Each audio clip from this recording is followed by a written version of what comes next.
This is Hannah Berner from Giggly Squad. O-Pill is the first over-the-counter daily birth control pill available in the U.S. Let's be real, getting a birth control prescription is not always easy, and it's so much admin. In fact, about a third of women face barriers to access prescription birth control. Between scheduling appointments, missing work, class, or just trying to exist, it's a lot. But now O-Pill is putting birth control in our control. O-Pill is a daily birth control that's FDA approved, full prescription strength, and estrogen free, and 98% effective when used as directed. Grab it online or at most major retailers, no prescription or doctor's appointment needed. So if you're thinking about birth control, check out O-Pill to see if it's right for you. Use code GIGGLY for 25% off your first month of O-Pill at OPILL.com. That's code GIGGLY at OPILL.com. Birth control in your control. We love to see it.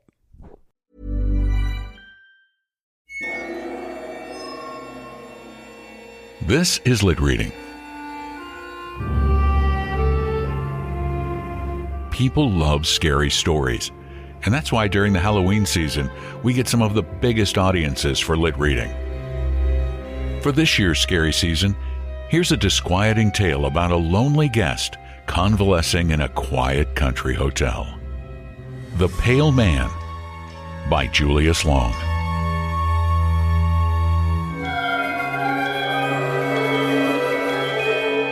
I have not yet met the man in number 212. I do not even know his name. He never patronizes the hotel restaurant, and he does not use the lobby. On 3 occasions when we passed each other by, we did not speak, although we nodded in a semi-cordial, non-committal way. I should like very much to make his acquaintance. It is lonesome in this dreary place. With the exception of the aged lady down the corridor, the only permanent guests are the man in number 212 and myself. However, I should not complain, for this utter quiet is precisely what the doctor prescribed. I wonder if the man in number 212, too, has come here for a rest. He is so very pale. Yet I cannot believe that he is ill, for his paleness is not of a sickly cast, but rather wholesome in its ivory clarity. His carriage is that of a man enjoying the best of health. He is tall and straight. He walks erectly and with a brisk athletic stride. His pallor is no doubt congenital, else he would quickly tan under this burning summer sun. He must have traveled here by auto, for he was certainly not a passenger on the train that brought me, and he checked in only a short time after my arrival. I had briefly rested in my room and was walking down the stairs when I encountered him ascending with his bag. It is odd that our venerable bellboy did not show him to his room. It is odd, too, that with so many vacant rooms in the hotel, he should have chosen number 212 at the extreme rear. The building is a long, narrow affair 3 stories high. The rooms are all on the east side, as the west wall is flush with a decrepit business building. The corridor is long and drab, and its stiff, bloated paper exudes a musty, unpleasant odor. The feeble electric bulbs that light it shine dimly as from a tomb. Revolted by this corridor, I insisted vigorously upon being given number 201, which is at the front and blessed with a southern exposure. The room clerk, a disagreeable fellow with a Hitler mustache, was very reluctant to let me have it, as it is ordinarily reserved for his more profitable transient trade. I fear my stubborn insistence made him an enemy. If only I had been as self-assertive 30 years ago. I should now be a full-fledged professor instead of a broken-down assistant. I still smart from the cavalier manner in which the president of the university summarily recommended my vacation. No doubt he acted in my best interests. The people who have dominated my poor life invariably have. Oh well, the summer's rest will probably do me considerably good. It is pleasant to be away from the university. There is something positively gratifying about the absence of the graduate student face. If only it were not so lonely. I must devise a way of meeting the pale man in number 212. Perhaps the room clerk can arrange matters. I have been here exactly a week, and if there is a friendly soul in this miserable little town, he has escaped my notice. Although the tradespeople accept my money with flattering eagerness, they studiously avoid even the most casual conversation. I am afraid I can never cultivate their society unless I can arrange to have my ancestors recognized as local residents for the last 150 years. Despite the coolness of my reception, I have been frequently venturing abroad. In the back of my mind, I have cherished hopes that I might encounter the pale man in number 211. Incidentally, I wonder why he has moved from number 212. There is certainly little advantage in coming only one room nearer to the front. I noticed the change yesterday when I saw him coming out of his new room. We nodded again. And this time, I thought I detected a certain malign satisfaction in his somber black eyes. He must know that I am eager to make his acquaintance, yet his manner forbids overtures. If he wants to make me go all the way, he can go to the devil. I am not the sort to run after anybody. Indeed, the surly diffidence of the room clerk has been enough to prevent me from questioning him about his mysterious guest. I wonder where the pale man takes his meals. I have been absenting myself from the hotel restaurant and patronizing the restaurants outside. At each I have ventured inquiries about the man in number 210. No one at any restaurant remembers his having been there. Perhaps he has entree into the Brahmin homes of this town. And again, he may have found a boarding house. I shall have to learn if there be one. The pale man must be difficult to please, for he has again changed his room. I am baffled by his conduct. If he is so desirous of locating himself more conveniently in the hotel, why does he not move to number 202, which is the nearest available room to the front? Perhaps I can make his inability to locate himself permanently an excuse for starting a conversation. I see we are closer neighbors now, I might casually say. But that is too banal. I must await a better opportunity. He has done it again. He is now occupying number 209. I am intrigued by his little game. I waste hours trying to fathom its point. What possible motive could he have? I should think he would get on the hotel people's nerves. I wonder what our combination bellhop chambermaid thinks of having to prepare 4 rooms for a single guest. If he were not stone deaf, I would ask him. At present, I feel too exhausted to attempt such an enervating conversation. I am tremendously interested in the pale man's next move. He must either skip a room or remain where he is, for a permanent guest, a very old lady, occupies number 208. She has not budged from her room since I have been here, and I imagine that she does not intend to. I wonder what the pale man will do. I await his decision with the nervous excitement of a devotee of the track on the eve of a big race. After all, I have so little diversion.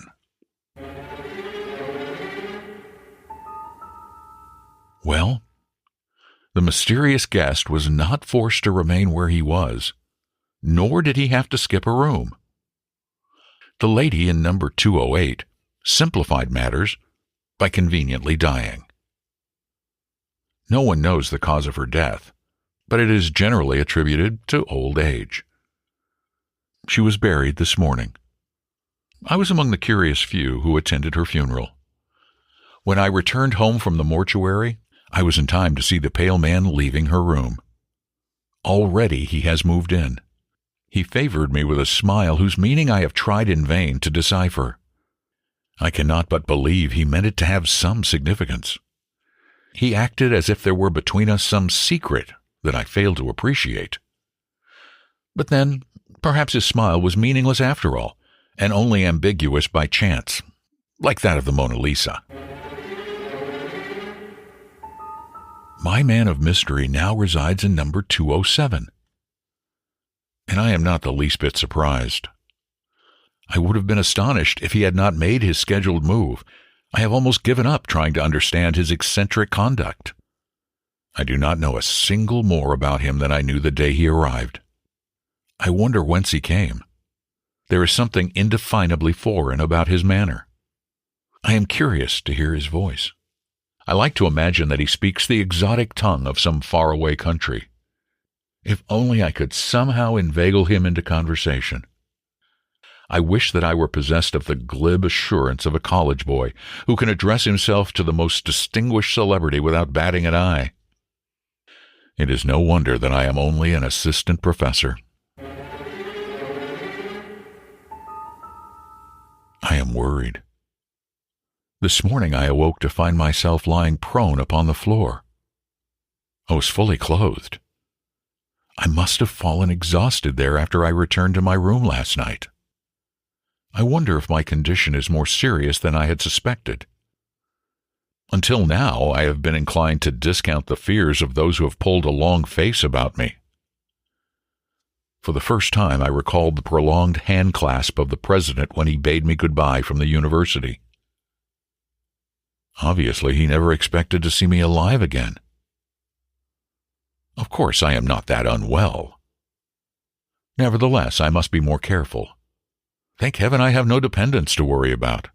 I have not even a wife, for I was never willing to exchange the loneliness of a bachelor for the loneliness of a husband. I can say in all sincerity that the prospect of death does not frighten me. Speculation about life beyond the grave has always bored me. Whatever it is, or is not, I'll try to get along. I have been so preoccupied about the sudden turn of my own affairs that I have neglected to make note of a most extraordinary incident. The pale man has done an astounding thing. He has skipped 3 rooms and moved all the way to number 203. We are now very close neighbors. We shall meet oftener, and my chances of making his acquaintance are now greater. I have confined myself to bed during the last few days, and have had my food brought to me. I even called a local doctor whom I suspect to be a quack. He looked me over with professional indifference and told me not to leave my room. For some reason, he does not want me to climb stairs. For this bit of information, he received a $10 bill which, as I directed him, he fished out of my coat pocket. A pickpocket could not have done it better. He had not been gone long when I was visited by the room clerk. That worthy suggested with a great show of kindly concern that I use the facilities of the local hospital. It was so modern and all that. With more firmness than I've been able to muster in a long time, I gave him to understand that I intended to remain where I am. Frowning sullenly, he stiffly retired.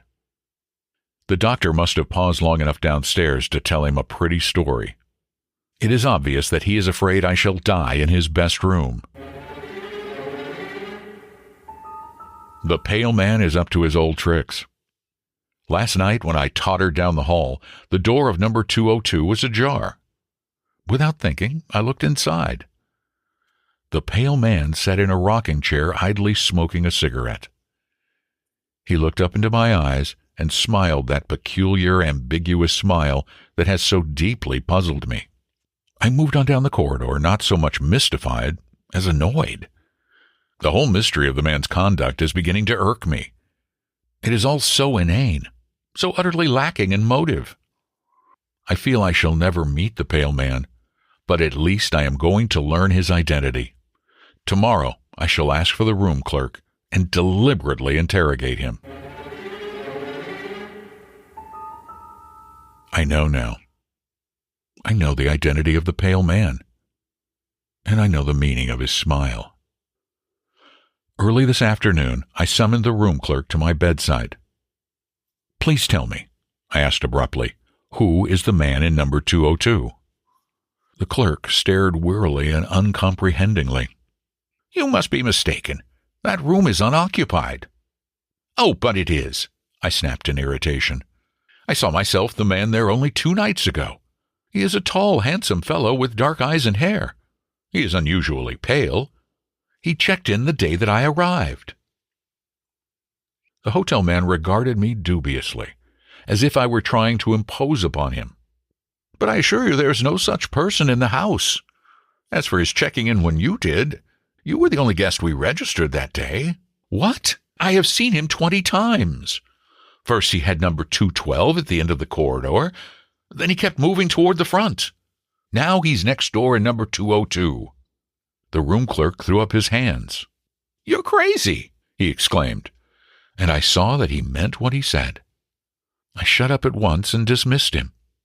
After he had gone, I heard him rattling the knob of the pale man's door. There is no doubt that he believes the room to be empty. Thus it is that I can now understand the events of the past few weeks.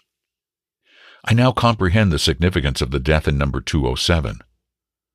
I even feel partly responsible for the old lady's passing. After all, I brought the pale man with me. But it was not I who fixed his path. Why he chose to approach me room after room through the length of this dreary hotel, why his path crossed the threshold of the woman in number 207, those mysteries I cannot explain. I suppose I should have guessed his identity when he skipped the 3 rooms the night I fell unconscious upon the floor. In a single night of triumph, he advanced until he was almost to my door. He will be coming by and by to inhabit this room, his ultimate goal. When he comes, I shall at least be able to return his smile of grim recognition. Meanwhile, I have only to wait beyond my bolted door. The door swings slowly open.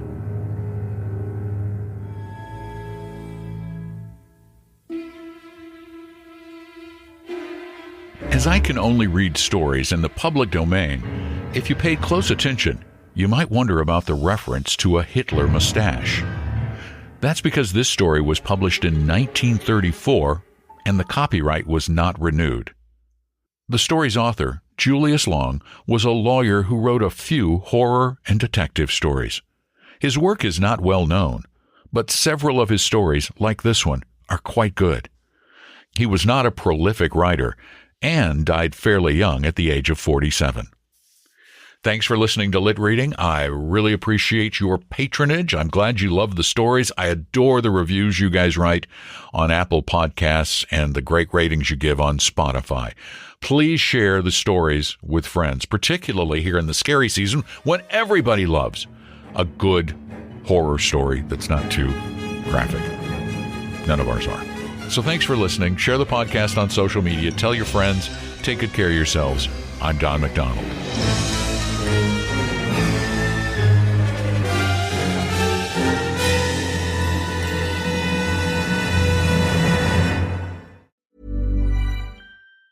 Fall is all about cozy comforts, but when you're prioritizing your health, it's easy to feel like you're missing out. With Hero Bread, you can enjoy all your fall favorites because they're made with Hero Bread sliced bread loaves, tortillas, bagels, dinner rolls, and more. Try their all-new Hero Noodles with 12 grams of protein and just 80 calories. So skip replacing every carb with cauliflower and indulge in your breakfast, lunch, and dinner time favorites while still hitting your goals. From breakfast bagels and meal-prepped enchiladas to mouth-watering burgers and cheesy noodles. You won't believe Hero Bread's options have 0 to 5 grams net carbs and are high fiber from the taste and texture. They've even got small batch drops of indulgent favorites like the popular Hero Croissant. And right now, Hero Bread is offering 10% off your order. Go to hero.co and use code FALL25 at checkout. That's fall25 at hero.co. All figures are per serving of Hero Bread. Contains 2 to 18 grams of fat per serving. See the product nutrition panels on hero.co for more information.